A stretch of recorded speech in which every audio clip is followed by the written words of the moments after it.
You're listening to the Author Stories Podcast, bringing you the story behind the stories and the storytellers. Margaret White, Terry Brooks, Sheena Kamal, Matthew Quick, J.T. Ellison, Walt D. Williams, Brad Thor, Corey Dr. O, Brandon Sanderson, Robin Mott, Ernest Klein, Jim Butcher, Caroline Harris. Visit hankgarner.com for archives of all the shows. Today's guest is Caroline Todd, and Charles Todd. The Locust, books 1-3 by Ralph Kern. The Complete Locust series, an epic tale of mystery, survival, exploration, intrigue, and war. The cruise ship MS Atlantica is lost. On these strange and uncharted seas where even the compass shows the sun rising to the west, Atlantica's passengers and crew must do what it takes to survive. In Unfathomed, Atlantica arrives in a strange new world. Unable to locate land with no way to contact home, they must find new allies, fend off relentless enemies, and discover the horrifying truth behind the Locusts.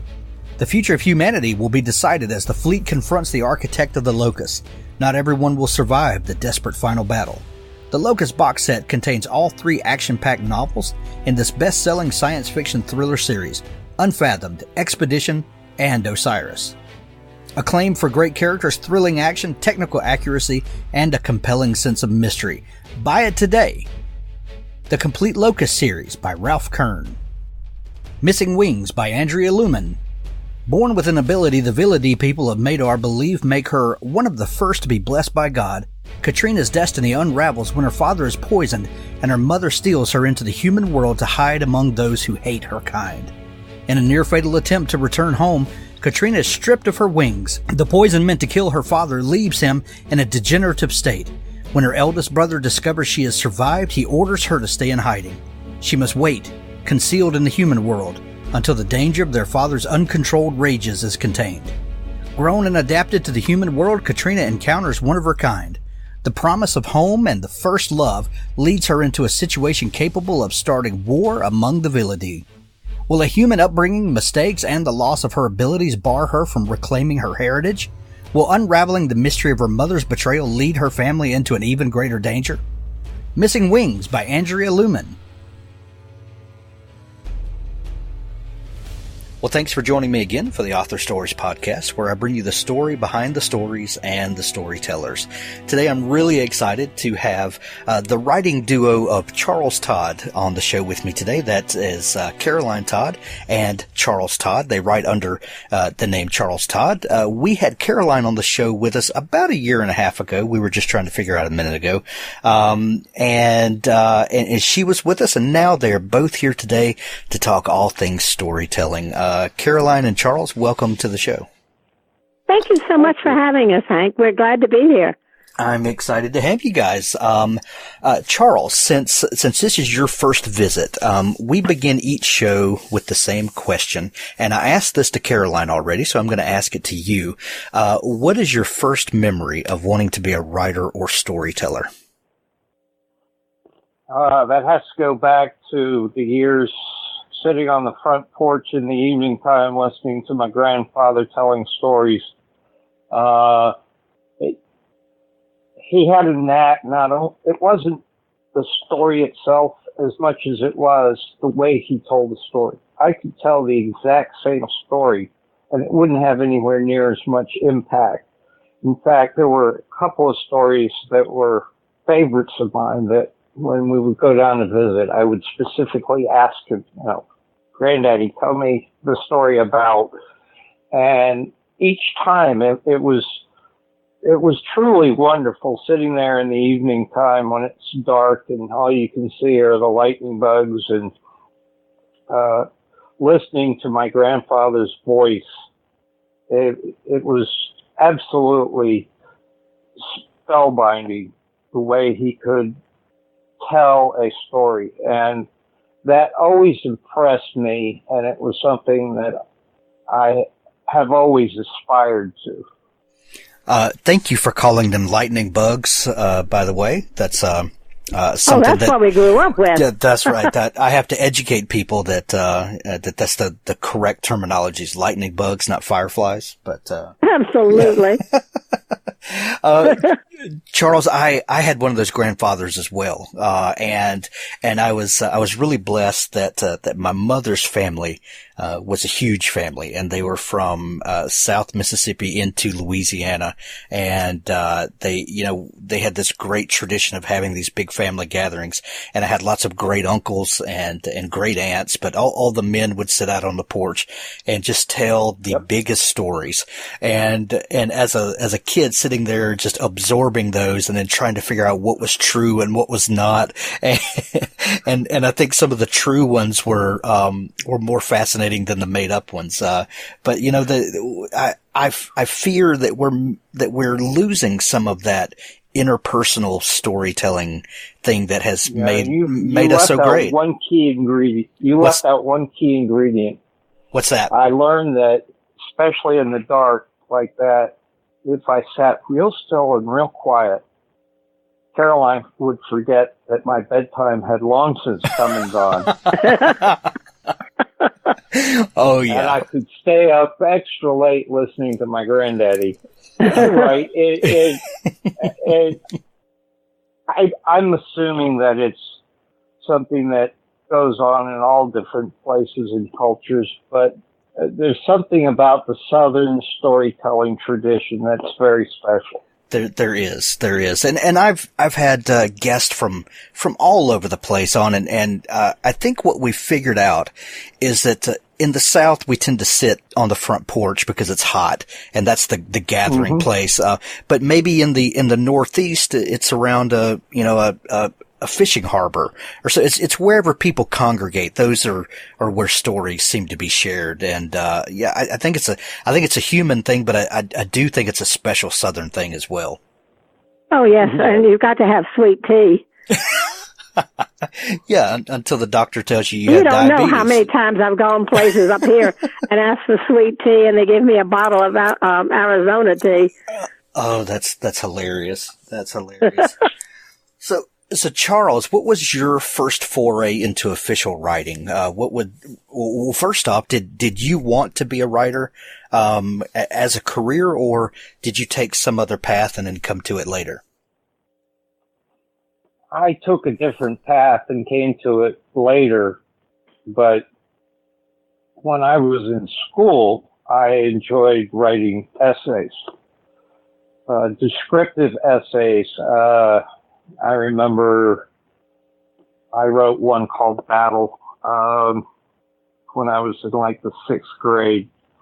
About that time I was reading C.S. Forester's series on Hornblower, and I wrote an essay about a battle at sea with the tall ships. And I liked trying to communicate a concept rather than put things. It was less putting things into words and more trying to communicate the concept. And that's why when I went on to the University of North Carolina at Greensboro, my bachelor's degree is in communication studies with concentration in business. So what brought you back around to storytelling? If you study business, what was it that drew you back to wanting to make up stories? That was my fault. Caroline's fault. Yeah. Of course it was. Caroline's fault. Caroline, what did you do to him? Well, my husband and I were down visiting with Charles in Charlotte, and he asked what we would like to do. I don't know how familiar you are with the North and South Carolina border, but there's a battlefield there at Kings Mountain, Revolutionary War.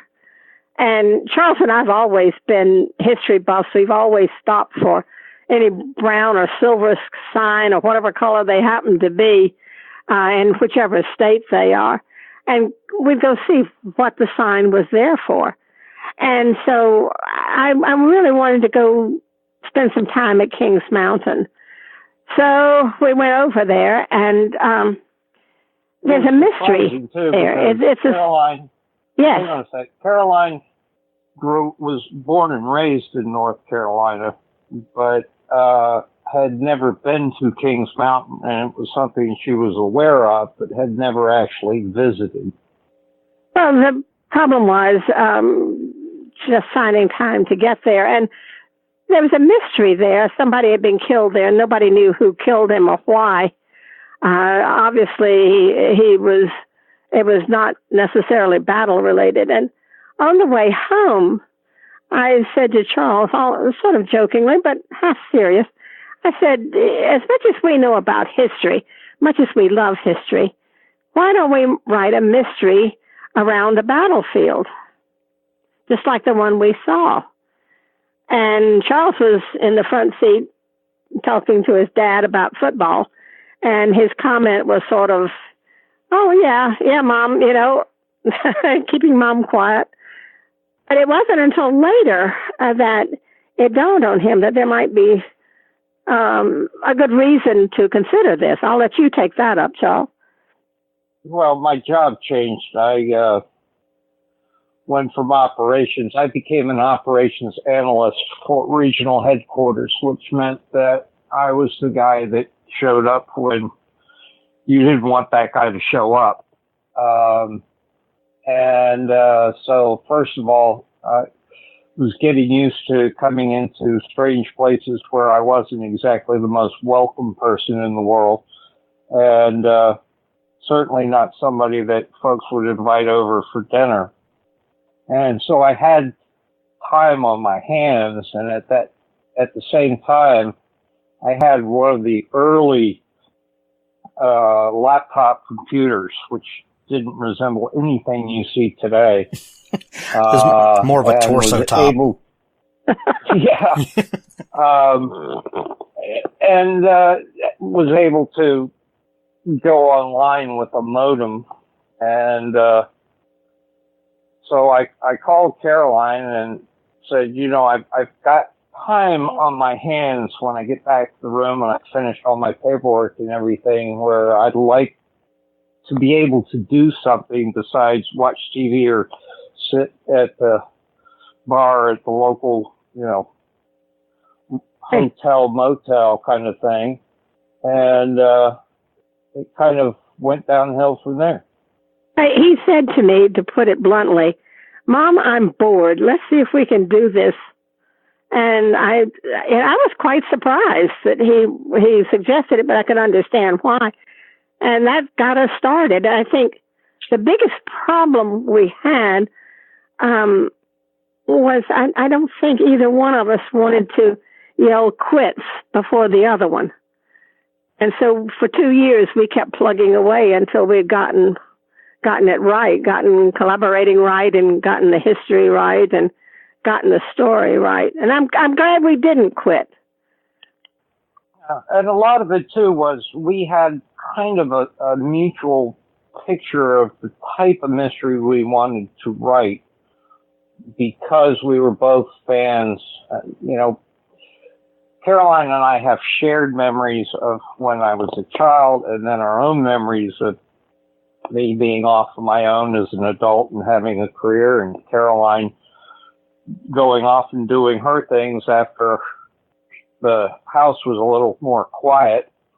And but it was those memories of those mysteries that we love so much, and the type of mystery and the type of detective that we wanted to try to create. And that was really the foundation that we came from. Well, what was it about the kind of protagonist that you wanted to create and the type of mysteries? What was that particular draw that you knew so well you wanted to do? We wanted somebody who could do the work himself. I mean, I love things like NCIS and some of the other shows where they have forensics. But the real challenge was a man who could solve a mystery without having somebody tell him the DNA, the caliber of the bullet, and what type of gun it had come from. We wanted him to figure it out through his experience, his knowledge of people, his own intellect. And to do that means that we had to go back a bit. Right. And World War One had three things going for it. It was a wonderful backdrop for mystery and drama. It was before forensics, and yet it was modern enough that the average reader could relate to it. Cars, electric lights, and trains, and so on. Not all over the place, but at least enough that they felt at home. It wasn't like going back to the 17th century where you had coaches and horses, and the roads weren't much better in England about that time, but otherwise it was accessible to the modern reader. Right. And would that have become Inspector Ian Rutledge? Absolutely. Your new book, The Black Ascot, is the 21st Rutledge mystery. Is that right? Wow. It seems impossible. It seems just incredible. It is unbelievable. But it is. Yeah. What an amazing, amazing accomplishment to find new things to put him into, and to have found a loyal readership that want to follow Inspector Rutledge on all of his adventures. That's an incredible accomplishment. It was a real surprise to us, because you have to remember, in 1996, first of all, nobody was writing about World War One. The English Patient, Downton Abbey, all those kinds of things came later. Right. And nobody was writing about what we call shell shock, which is what they call it during World War One, or we now call PTSD, which really didn't. There was some knowledge of it from the Vietnam War era veterans, but 9/11 hadn't happened. The big focus that we have nowadays on PTSD and its different ramifications and causes and symptoms, etc.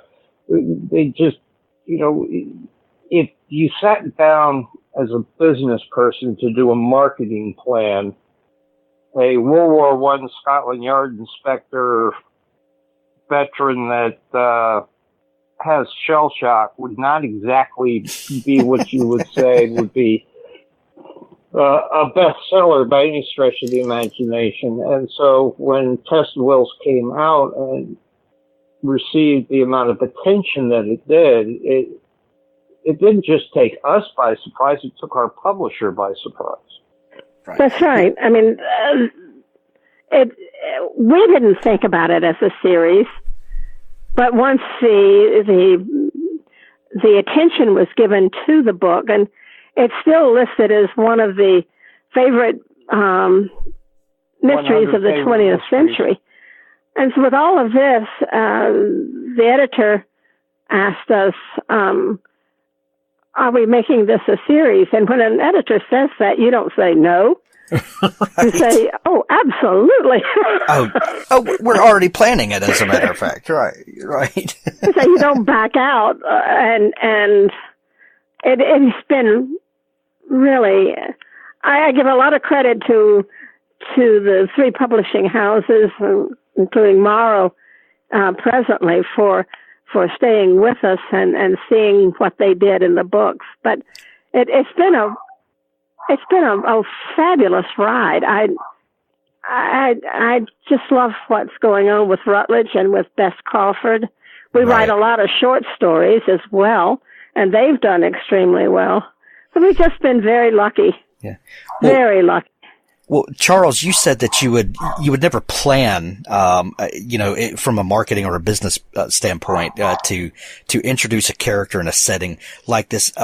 Yet someone had to do it. Someone has to blaze the trail, sometimes, but trailblazing can be scary when there's no safety net and no, everything's uncharted at this point. So do you just write what you love? Well, you have to understand the basic premise was the challenge of let's see if we can do it. It was not, let's see if we can write a great American novel and make a ton of money. Right. We'd still be waiting. But the idea was we're going to try and put this mystery together. We enjoyed the process. In fact, we'd already started on Wings of Fire when Ruth called us. But we sent the manuscript for Test of Wills to Ruth Cavan, who was the senior editor at the Thomas Dunn imprint of St. Martin's Press, because we knew from attending some conferences that she was one of the few editors who still took unagented, unsolicited manuscripts. And we sent it to her with the idea that we would get some professional feedback, not from a critique group, but from a person in the business who would write us back and say, don't quit your day job, or you've got some good concepts here, but you need to work on A, B, C, and D. Or she might say, nothing, and that's what scared us, that we might never hear from her. So 3 months went by, and we heard nothing and had pretty much written it off as far as that avenue was concerned, when all of a sudden one day the telephone rang, and it was Ruth wanting to know if the manuscript was still for sale.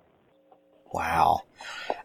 When I talked to Caroline last, we were talking about the latest Bess Crawford mystery.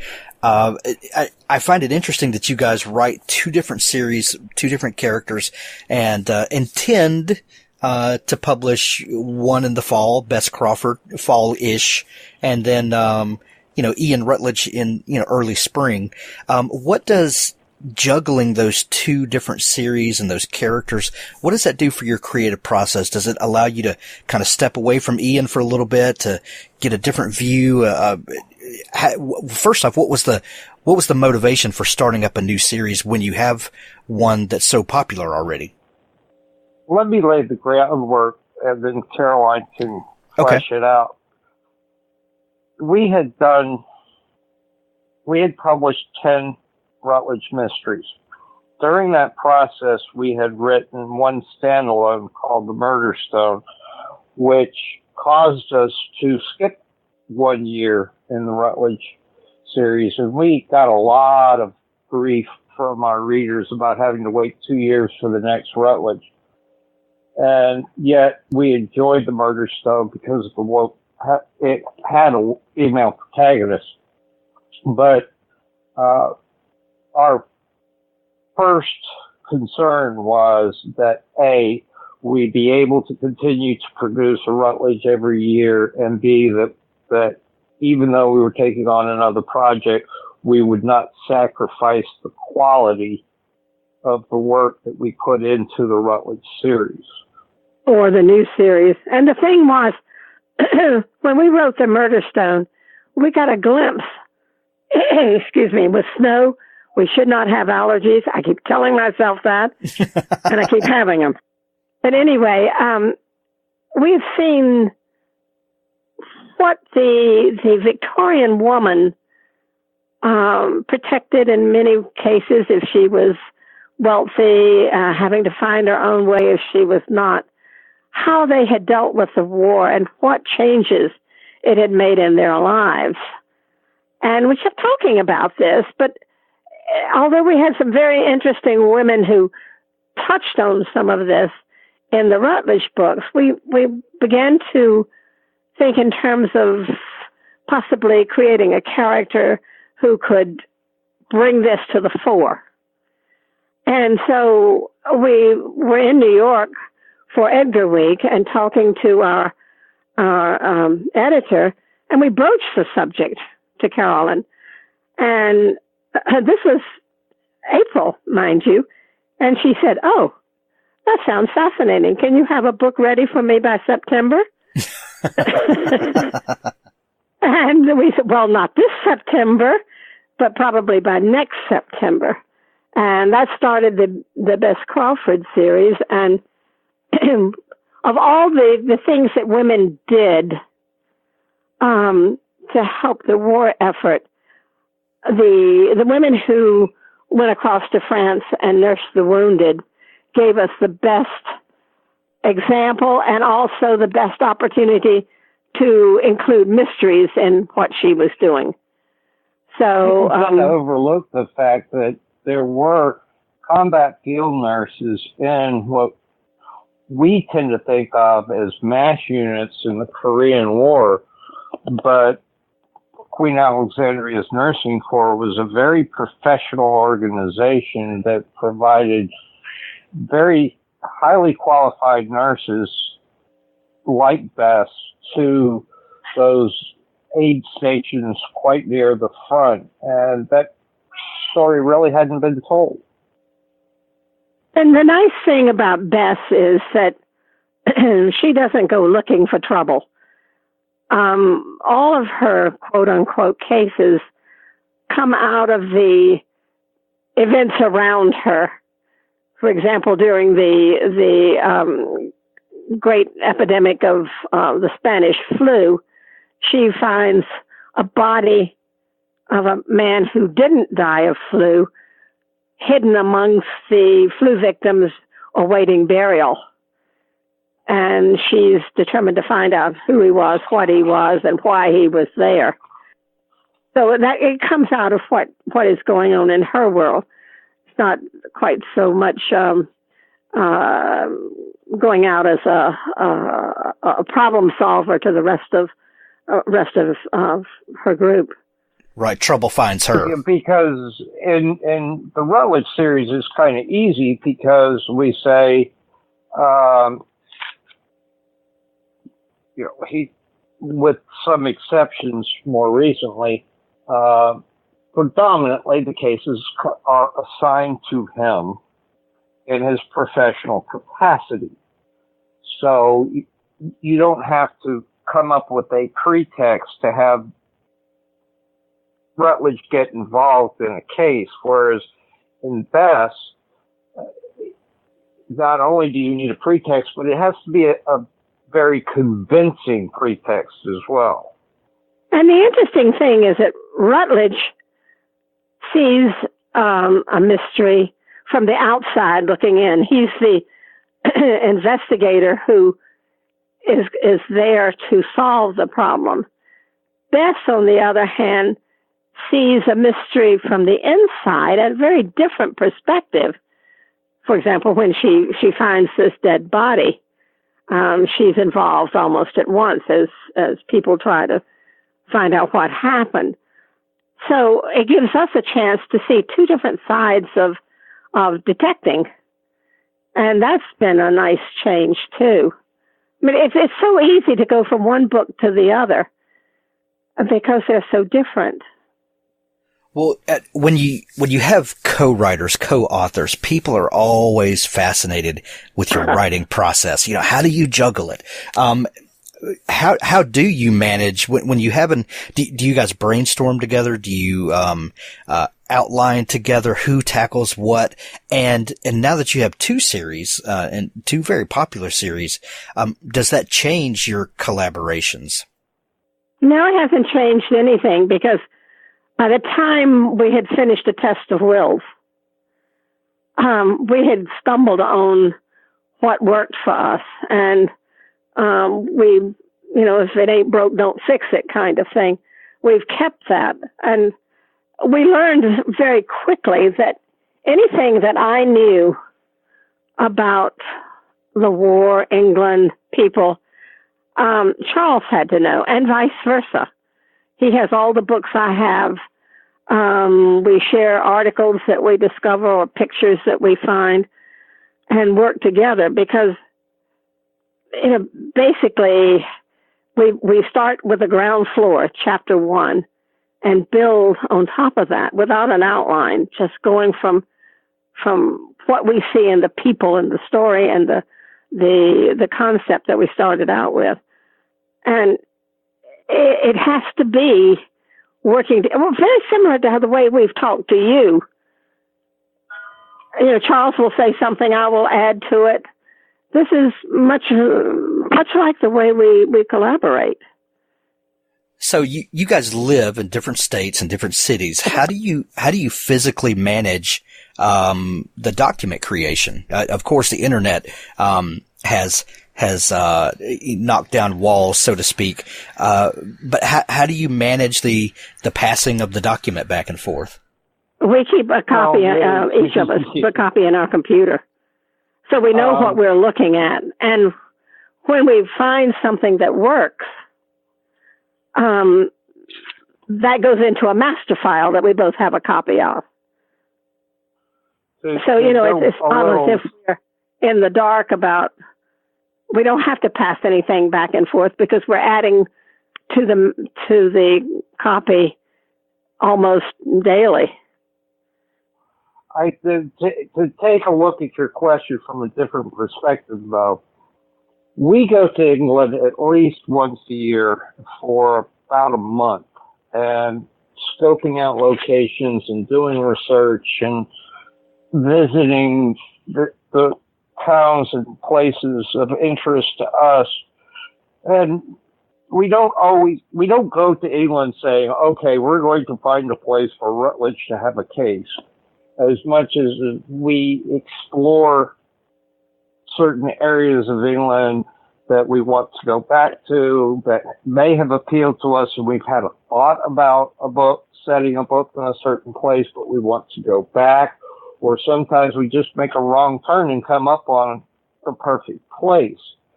And so as we're going through that process of discovering these places, learning about the lay of the land, the culture, the type of people that live there, what their social interactions are, those things we are working together on and discussing throughout our trip, so that by the time we get ready to write that critical first chapter, which really lays the foundation of the book, we're pretty much on the same wavelength and are able to get the ball rolling, so to speak.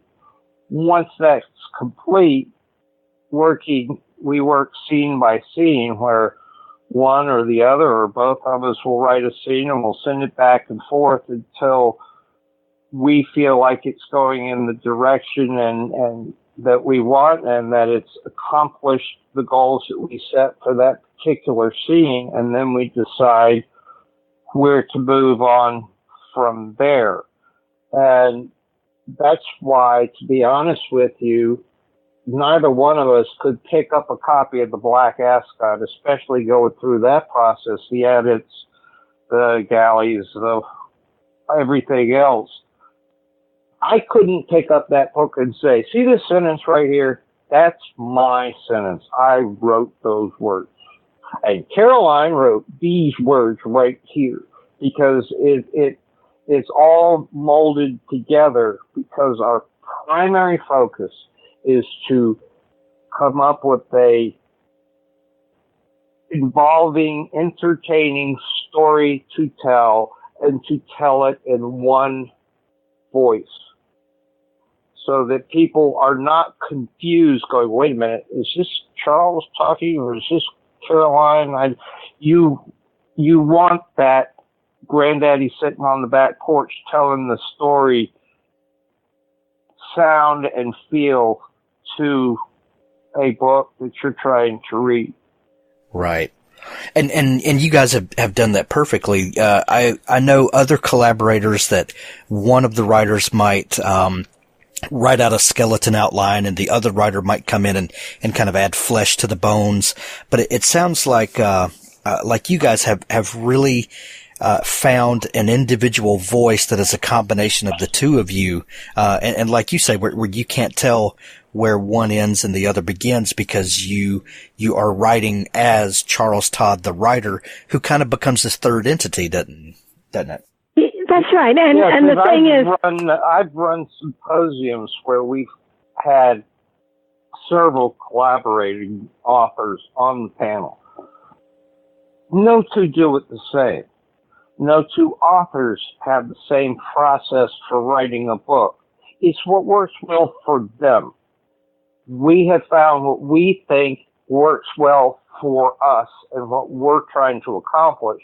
But I'm always cautious to say, just because it works for us doesn't mean that ours is better and yours is worse, and it doesn't mean that you can follow our process to create your own process, because you've got to go through that learning curve.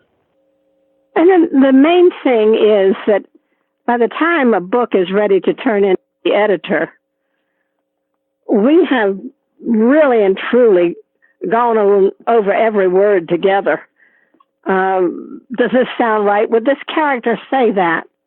Is this the next step in the investigation, or is this a red herring? We've done so much of that it's really it's really an interesting way of testing each other. And when we have a problem where we can't solve it, we always say, well, what's best for the book? What's best for Rutledge? What's best for Beth? And sometimes you have to cut out what you think is good writing because it doesn't fit the story. I can't tell you the number of times you get this little set piece in your mind and you work it, you mold it, and you say, oh, this is fantastic. It's got to go in the book. 9 times out of 10, when you start thinking that way, that's the thing that doesn't need to be in the book. That's great advice. And now that we're up to book 21, The Black Ascot, what do we find Ian Rutledge up to in this book? In The Black Ascot? Yes, well, ma'am. every book we write has 2 things that we have to settle beforehand. One is what's different about this book, and the other is what's the main theme of the story. In this book, we thought, what would happen if Rutledge had to solve a cold case that was so cold, some of the people were dead, a lot of the evidence was lost? How would he go about it?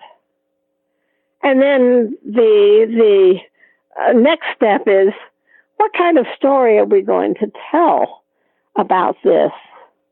And we work all of that out. We don't outline. I can't outline. And so we talk about it and throw out different things. But then when we start the writing, we find that Rutledge has to work quietly because this was such a cause célèbre at the time it happened at the Black Ascot races. It became known as the Black Ascot murder. And so Scotland Yard has taken a lot of flack over the years for losing a man who had just been found guilty by an inquest, but he escapes before the trial. And this is a black eye for the Yard, and the Yard doesn't want to have this seen as another search for Alan Barrington. At the same time, the media is also looking into this from time to time, and the Yard doesn't want the media involved. So Rutledge has quite a challenge before him, trying to figure out, where is Alan Barrington? Is he dead? Is he alive? Is he back in England? Where does he start? And so many of the witnesses and everything have moved on. Their memories have faded. In a lot of cases, they're no longer living. The original investigating officer is no longer living. Rutledge really has to take the whole case apart to the bare bones and start by combing through all of the initial paperwork on the file and then try to comprehend who Alan Barrington is. In order to be able to find him, he has to know this man. And he slowly and methodically goes through the process of getting to know a whole wealth of characters. And that's where we have a lot of fun, because we get to introduce different characters from different places with different nuances that we enjoy sort of getting to know. And Rutledge soon finds that there are two camps. There are the friends who want to protect Barrington, thinking that he's possibly not guilty, and the people who want to see him hang. But the question is, which is which? And this makes it even harder for Rutledge to dig into the past. It really is like an odyssey, a quest with the answer to the Barrington mystery, the solution to the whole chase. But it really was fascinating to get to know this man, to see what Rutledge saw in him, and yet to see what other people had to say about him that sometimes was in conflict with what Rutledge had already found. It's just a fascinating journey for us, and I hope for the reader as well. Well, what's so fun about this book to me is that, from the very beginning, you wanted Rutledge to use his sleuthing skills, to be a real detective that has only the tools, available to him with his intellect and things that, the powers of discovery. And then you've hamstrung him even further in this book by making it a very, very cold case. And we get to see a story that is kind of the epitome of the great detective. And I absolutely love what you guys have done with this book. Oh, thank you. It really is a puzzle. And if you like puzzles, right, putting pieces together, that's exactly what this has done. And sometimes the pieces fit and sometimes they don't. But you have to persevere if you're the puzzle maker and try to figure it out.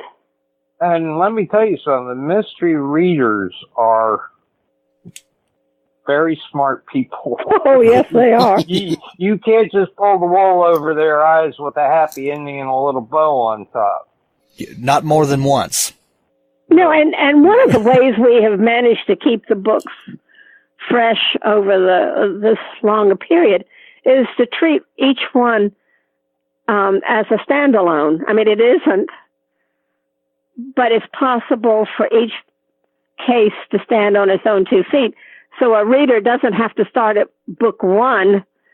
He or she can start at book 15 or book 21. We go to conventions or go to places we have been before. And the funny thing is that people will come up to our signing table and they'll have a satchel of the books. And they'll say, I don't know if you remember, but I met you in Baltimore at the BoucherCon there, and I bought that book, and now I've got all of them. Do you mind signing all of them? This happens repeatedly. That's so fantastic. It shows that you can pick up the book anywhere. There are people who prefer the first novel first, and there are others who are ready to jump in. Well, I'll tell you my experience. I first discovered Inspector Rutledge with, I believe it was No Shred of Evidence from 4 years ago, and loved it so much that then went back and started picking up the older copies. And I think it's actually kind of more fun to read out of order like that, because I know some of Rutledge, and then to go back and get some of that backstory has been a fun path of discovery for that. And they do read like standalone, so you're not getting huge spoilers that ruin the previous books. Going back and reading the previous books adds more flavor and color. Yeah, a lot of people say that. The point is that because we set the books for logistical purposes. This books are set a month or so apart so that we don't wind up in 1965 and Rutledge is 120. Right. But also because as the experiences that Rutledge goes through in his natural development as a person, as a veteran learning to cope with his PTSD, you would want as a fan following the series to see certain nuances that add flavor to the overall understanding of who Rutledge is. But you have to do that judiciously so that it doesn't overwhelm a new reader, because Caroline's absolutely right. We intentionally set it up so that you can pretty much take any book in any order, and then we always suggest that once you read one and you enjoy it, that you go back and you buy Test of Wills and then win a supplier. Now, if you're close to Texas, there in Mississippi, closer than we are, we're going to be at the VoucherCon event in Texas this fall. You bring your sack of over, and we'll sign them all for you. Well, I just may have to do that. I mean, I've got 4 or 5 people that have invited me to come, so I think we might do that. That would, if we do, we should record a live show. I think that would be a lot of fun. Oh, absolutely. Fantastic. That's a great idea. That is. You have all the contact information now, so you could let us know, and we'll look forward to seeing you there. That a lot of people fantastic. enjoy the VoucherCons. It's the if you're a granddaddy mystery of all reader, mystery conventions. Exactly. And for everybody, after you've been going for a while, the happiness is you walk in the door and here are 6 of your friends just signing in at the same time you are at the reception desk. And you walk into the bar and here are 10 other friends that you haven't seen for a year. It's just really, such a family event, and fans who come get a chance to talk to and hear all their favorite authors. It's a really great. There are a lot of good conventions, but this happens to be the bigger one, and therefore it has a lot of great opportunities. That is amazing. Charles and Caroline, I love talking to you guys. I love your books. And the Black Ascot is on sale everywhere now. We're going to send everybody to pick up their copy of it. There are links to everything in the show notes of today's show. If people are just learning about you guys and want to know more about you and dig into your back catalog and find news of what's coming up next, is there a place they can connect with you online? Absolutely. Yes, we're on Facebook. There's our website, charlestodd.com, which lists all the books and tells about them. There's also a neat feature on there that HarperCollins has been putting together, is the Charles Todd map, where you can actually see a map of England with little pens in the map, and when you slide your mouse over each pen, it tells you which book is set in that particular area, so you get an idea of geographically where these stories are taking place, and some other things on that website. And we're also on Facebook, Charles Todd, and Charles Todd PIC on Instagram, and Charles Todd Novels on Twitter. And if you go to the website, there's even an account of our going up in a World War I type open cockpit biplane. Nice. That was an experience. All in the name of fantastic. Research. All in the name of research. That's right. Well, I'm going to put links to all that in the show notes. And the map that you mentioned, Charles, is even color coded, so you know which is for Bess and which is for Ian. That is fantastic. That's right. Yes, they did a marvelous job with that. HarperCollins and Morrow working together have just been fabulous. Fabulous stuff. Charles and Miss Caroline, thank you guys so much for coming on the show today. Thank you, Hank. It's a pleasure to be here, and we hope everybody will enjoy the book. The Renegade Star Series, books 1 through 3 by J.N. Chaney. Jace Hughes is a renegade. That means taking almost any job that comes his way, no matter the situation. So long as he can keep his ship floating, he's free to live the life he wants. But that all changes when he meets Abigail Pryor, a nun looking for safe passage out of the system. Too bad there's something off about the cargo she's carrying. Jace knows he shouldn't ask too many questions, but when odd sounds start coming from inside the large metal box, he can't help but check it out. Big mistake. The Renegade Star box set includes the first 3 books in the series, 900 plus pages, 300 5-star reviews and counting. Find out why people are so intrigued by this thrilling science fiction epic. You won't believe the twists and turns this series takes, or the secrets that get revealed. The Renegade Star Series by J.N. Chaney. Devin Ford, Recon, the Expansion Series Book 1. Hundreds of years in Earth's future sees the United Global Territories striving to colonize the Moon and Mars. The discovery of a clean energy source ended the world's reliance on fossil fuels overnight, and years after the resulting wars, a new discovery puts the tenuous world peace at risk, that of faster-than-light travel. With humanity on the verge of traveling to new solar systems and all the humanitarian and scientific possibilities involved, a discovery by the reconnaissance team turns everything upside down. Join the small team of the reconnaissance mission who fight friend and foe to complete their mission objectives, no matter where it leads them or what the personal cost. Devin Ford, Recon, the Expansion Series Book 1. Thanks for tuning in to Author Stories. Find all the archives at hankgarner.com. Now, stay tuned for a special audiobook clip from Richard Gleaves, the Jason Crane series. The brutes of the Andersonville Prison Hospital have moved me to the dead room, or so it has come to be known. None so domiciled have yet left this place. We receive only the smallest rations and only cursory care, to reduce our odors and spare the nostrils of our keepers. The good Christians of the Confederacy do not see any need to provide comfort to those who will soon sleep soundly enough underground. You must know, at least, how your father came to such an end.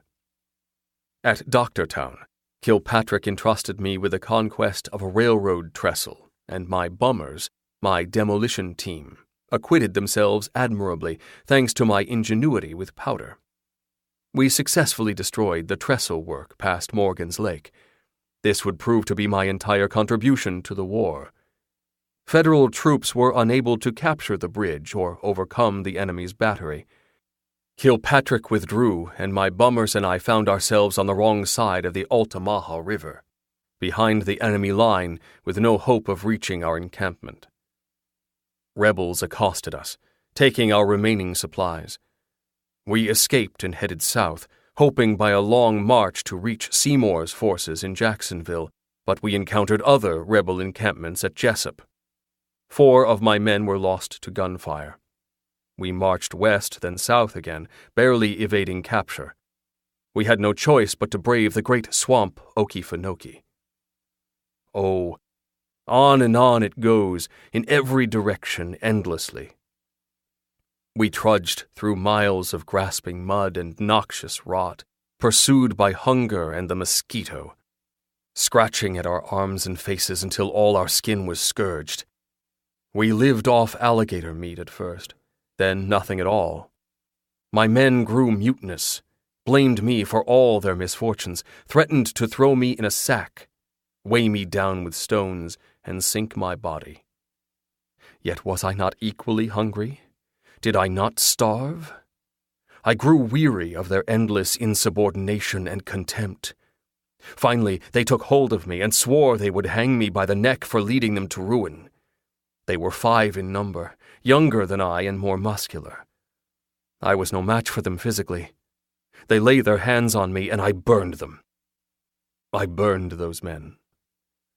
The flame rose from me as from a volcano, stripping the skin from those boys, blackening their faces, roasting their flesh. And let this be my final ghastly confession. I feasted that night, feasted on the meat of my prospective murderers. And that is how I survived. I staggered alone from that swamp, a mad thing, fueled by outrage and guilt. I saw an encampment of rebel soldiers and surrendered myself gladly. They say in Andersonville Prison all men are brothers, equal in filth, equal in terror, equal in ruin. Yet I feel I may claim some small distinction, at least. For I am surely damned to a greater extent than any here.